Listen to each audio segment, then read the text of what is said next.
Good morning everyone.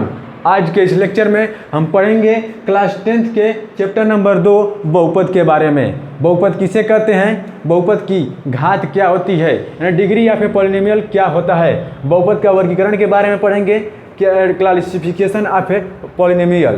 तो चलिए एक एक करके शुरू करते हैं, देरी क्यों। पहला हमारा टॉपिक है क्या, बहुपद। बहुपद किसे कहते हैं, बहुपद जिसे इंग्लिश में कहते हैं पॉलिनोमियल। पॉलिनोमियल तो बहुपद की डिफिनेशन ये होती है कि ऐसा बीजीय व्यंजक जिसके चर का घात ऋणात्मक पूर्णांक हो, यानी नॉन नेगेटिव इंटीजर हो, यानी जो उसका वेरिएबल हो उसकी जो घात हो वह एक ऋणात्मक पूर्णांक हो, यानी नॉन नेगेटिव इंटीजर हो। चलिए एग्जांपल के माध्यम से समझते हैं, आपको एग्जांपल के माध्यम से समझाते हैं कि किसे कहते हैं बहुपद। जैसे एक एग्जांपल ले रहे हैं, एग्जांपल है हमारा 8x² + 7x + 4। पूछें क्या यह एक बहुपद है। तो चलिए देखते हैं कि क्या यह बहुपद है। हमने परिभाषा क्या बताया कि किसी ऐसा बीजीय व्यंजक जिसके चर का घात नॉन नेगेटिव इंटीजर हो, यानी ऋणात्मक पूर्णांक हो, और इसके चर का घात जो होना चाहिए वो भिन्नात्मक भी नहीं होना चाहिए। तो यहाँ पर जो है क्या ये चर है, इसकी घात क्या है, 2 है। ऋणात्मक पूर्णांक का मतलब कि -1 -2 -3 ये सब संख्याएं ये इन्फिनिटी तक नहीं होनी चाहिए, ठीक है, तो उसे ऋणात्मक पूर्णांक कहते हैं।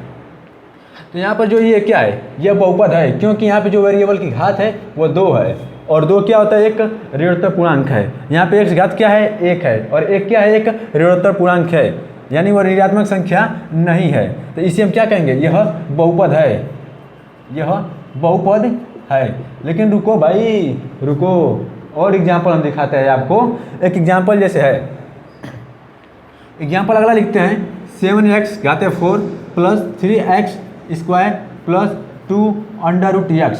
हम पूछें क्या यह बहुपद है, क्या यह बहुपद है। तो चलिए देखते हैं डिफिनेशन के आधार पर क्या यह बहुपद है। यहाँ पे देखिए ये जो बहुपद है, यहाँ पे जो वेरिएबल है, यानी जो यहाँ पे जो चर है इसकी घात क्या है, 4 है। तो यहाँ पे तो नेगेटिव इंटीजर है, नॉन नेगेटिव इंटीजर है, यानी यहाँ पे तो ऋणात्मक पूर्णांक है। और आगे देखते हैं, यहाँ तक तो सही है, आगे देखते हैं भाई। आगे फिर क्या है, यहाँ पे 3x², और यहाँ पर क्या, ये x² 2, ये भी क्या है, ऋणात्मक पूर्णांक संख्या है। लेकिन यहाँ पर देखो, यहाँ पर एक घात क्या है, 1/2 है, अंडर को लिख सकते हैं x घात 1/2। तो यहाँ पर क्या है, ये एक भिन्नात्मक संख्या है, और जब भी वेरिएबल यानी चर के घात पर कोई भिन्नात्मक संख्या आ जाती है और तो उसे बहुपद की श्रेणी में नहीं रखते हैं, उसके बहुपद नहीं कहते हैं। ये क्या है, यह बहुपद नहीं है, यह बहुपद नहीं है। अगला एग्जाम्पल देखते हैं, एक और एग्जाम्पल, खूब खतरनाक सा एग्जाम्पल। जैसे आप लिखते हैं 5x घाते 3 + 2x घाते -2 + 3x + 2। पूछेंगे कि क्या यह बहुपद है। तो चलिए चेक करते हैं भाई कि यह बहुपद है कि नहीं है। तो यहाँ पे देखिए, यहाँ पे जो वेरिएबल है इसका घात क्या है, 3 है, जो कि नॉन नेगेटिव इंटीजर है, यानी ऋणात्मक पूर्णांक संख्या है। यहाँ पर क्या है, ये नॉन नेगेटिव इंटीजर नहीं है भाई, ये नॉन नेगेटिव इंटीजर नहीं है, यह ऋणात्मक पूर्णांक संख्या नहीं है। अतः क्या है, यह भी बहुपद नहीं है, यह भी बहुपद नहीं है। एक और एग्जांपल लेते हैं, 5x घाते 4 + 3x² + 2x + 1। पूछेंगे कि क्या यह बहुपद है। तो देखिए यहाँ पर ये क्या है, वेरिएबल की घात क्या है, 4 है, जो कि ऋणात्मक पूर्णांक संख्या है। यहाँ पर भी ऋणात्मक पूर्णांक संख्या है वेरिएबल की घात की। यहाँ पे वेरिएबल की घात की क्या है, 1 है, जो कि ऋणात्मक पूर्णांक संख्या है। तो क्या है, यह बहुपद है। अगर इसे लिखना चाहते हैं तो आप वीडियो को रोक कर इसको लिख लीजिए। चलते हैं, इसको मिटा देते हैं। अगला हमारा टॉपिक है बहुपद की घात, यानी डिग्री ऑफ ए पॉलिनोमियल। क्या होता है डिग्री ऑफ पॉलिनोमियल, तो अब उसके बारे में हम समझेंगे। तो चलिए इसको मिटा देते हैं।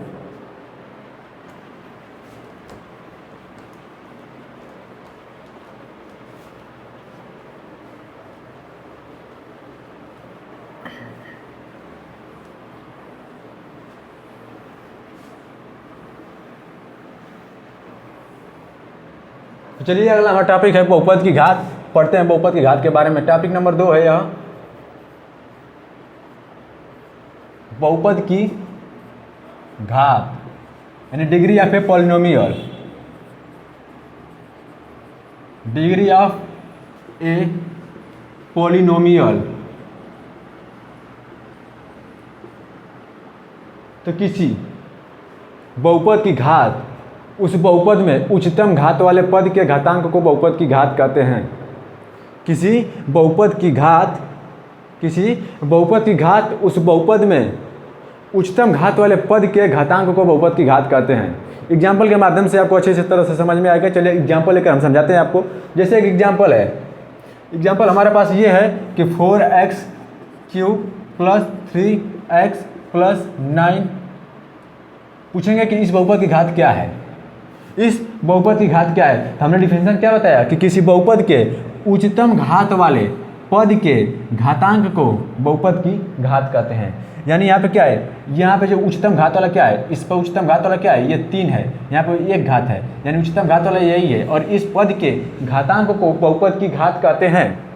यहाँ पे जो है इस बहुपद की जो घात होगी, इस जो बहुपद की घात होगी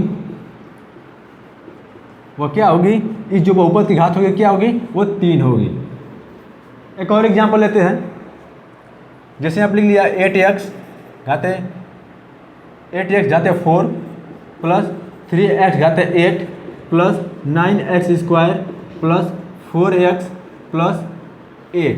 पूछेंगे कि इस बहुपद की घात क्या है, इस जो बहुपद की घात क्या है। तो कैसे पता करेंगे बहुपद की घात। तो हमने डिफिनेशन क्या बताया है कि किसी बहुपद में उच्चतम घात वाले पद के घातांक को, उच्चतम घात वाले पद के घातांक को, इसमें उच्चतम घात वाला पद कौन सा है, यहाँ पे 4 है, यहाँ पर 8 है, यहाँ पर 2 है, यहाँ पर 1 है।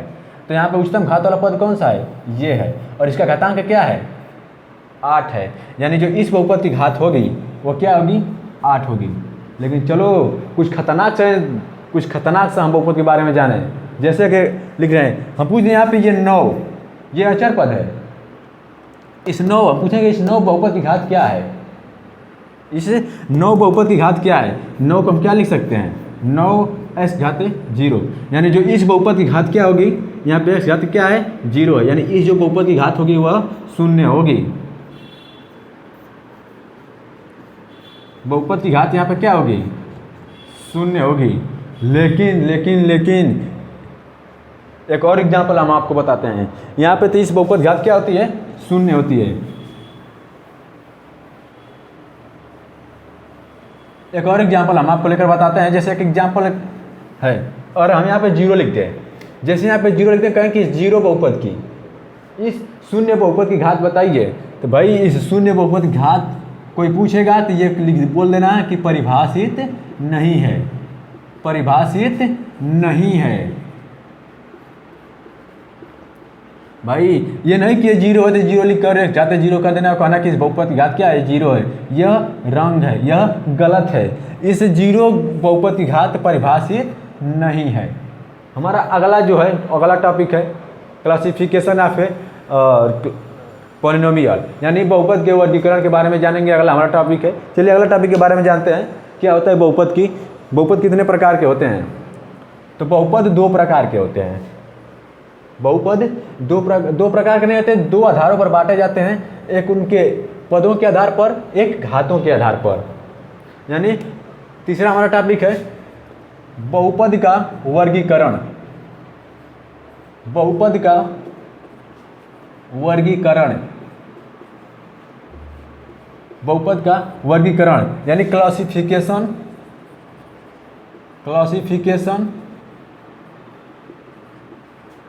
Of a polynomial. Classification of a polynomial. तो यह 2 आधारों पर बांटा गया है। पहला पदों के आधार पर,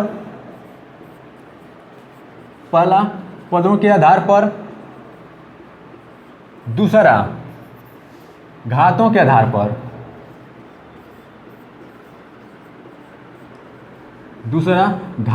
पर, यानी बहुपद हम 2 आधारों पर बांटा गया है। पहला पदों के आधार पर, दूसरा घातों के आधार पर। तो चलिए पदों के आधार पर देखते हैं कि कौन कौन से बहुपद होते हैं।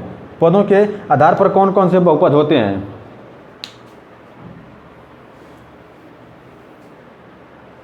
तो पदों के आधार पर जैसे यहाँ पे लिख दिया 0, तो इसे हम कहते हैं शून्य बहुपद। इसे कहते हैं, और हमने यहाँ पे लिख दिया शून्य, तो इसे कहते हैं शून्य बहुपद। शून्य बहुपद। यहाँ पे कोई अचर पद लिख दिया जैसे 8 या 9 या 7, तो इसे कहते हैं अचर बहुपद। अचर बहुपद, अचर बहुपद। अब कोई एक चर वाला बहुपद लिखते हैं जैसे x² या x³ या x, इसे कहते हैं एक पदी बहुपद। क्योंकि यह एक पद वाला है, तो इसे कहते हैं एक पदी बहुपद। एक पदी बहुपद।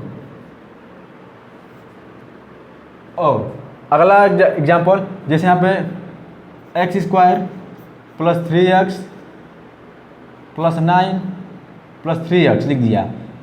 तो ये क्या है? ये एक पद दो पद, ये दो पद वाला है, तो इसको कहेंगे द्विपद बहुपद। द्विपद बहुपद, द्विपद बहुपद। अब अगला और भी जानते हैं, क्या देख रहे हैं? पदों के आधार पर देख रहे हैं ना, ये द्विपद बहुपद हो जाएगा। और ऐसे ऐसे घातें अगर बढ़ाते जाएं, घातों को पदों की संख्या बढ़ाते जाएं। अगर यहाँ पे पदों की संख्या 3 लिख दें, जैसे 3x² 3x³ + 4x² + 3x, तो ये क्या है? ये त्रिपद बहुपद है।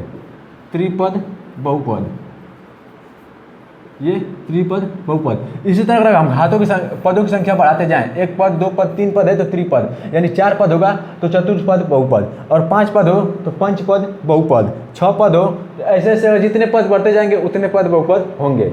चलिए अगला देखते हैं। अगला कौन सा था? ये पदों के आधार पर था। दूसरा क्या है? घातों के आधार पर। दूसरा चलिए घातों के आधार पर जानते हैं। दूसरा हमारे पास जो टॉपिक था वह घातों के आधार पर के कौन कौन से बहुपद होते हैं, यानी घातों के आधार पर बहुपद के नाम क्या है? घातों के आधार पर बहुपद। घातों के आधार पर, और घातों के आधार पर हम देखें, और घातों के आधार पर यहाँ पर शून्य लिखा है, तो ये इसको कहते हैं शून्य। अगर कोई अचर पद लिख दिया 9 चाहे 8 या 7, तो इसे कहते हैं अचर। इसे कहते हैं अचर। और देखिए आगे बढ़िए, और ax यहाँ पे +b, इसे कहेंगे रैखिक। इसे क्या कहेंगे? रैखिक कहेंगे, क्योंकि जब एक घात होती है तो उसे रैखिक बहुपद कहते हैं। ये शून्य बहुपद है, यह अचर बहुपद है, इसे कहेंगे रैखिक बहुपद। रैखिक बहुपद। यहाँ पर क्या होगा? यहाँ पे घातों की संख्या बढ़ती जाएगी, यानी यहाँ पे x घात 1 है तो रैखिक बहुपद, और x घात 2 रहेगी तो द्विघात बहुपद, x घात 3 रहेगा तो त्रिघात बहुपद। जैसे एग्जांपल दे रहे हैं आपको द्विघात और त्रिघात बहुपद का।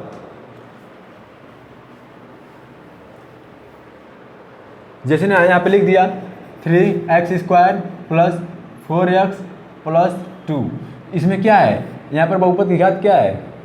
यहाँ पर 2 है। अधिकतम घात देखना है तो अधिकतम घात यहाँ पे क्या है? 2 है, तो इसे कहेंगे द्विघात बहुपद। द्विघात बहुपद। अगर इस घात को बढ़ा दें 4x³ + 3x² + 2x + 9, इसे हम क्या कहेंगे? ये त्रिघात बहुपद है, क्योंकि यहाँ पे उच्चतम घात क्या है? 3 है, तो इस बहुपद का नाम त्रिघात बहुपद। त्रिघात बहुपद। अगर इसी तरह हम घातों की संख्या बढ़ाते जाएं तो इसका नाम बढ़ता जाएगा, द्विघात, त्रिघात, चतुर्घात, पंचघात, यानी ऐसे ऐसे बढ़ते जाएंगे। तो आज के लेक्चर में बस इतना सा। अगला लेक्चर में पढ़ेंगे इसके बहुपद के शून्यांक निकालेंगे, यानी हल के बारे में जानकारी प्राप्त करेंगे। तो अगला वीडियो जरूर देखिएगा, बने रहिए हमारे वीडियो के साथ।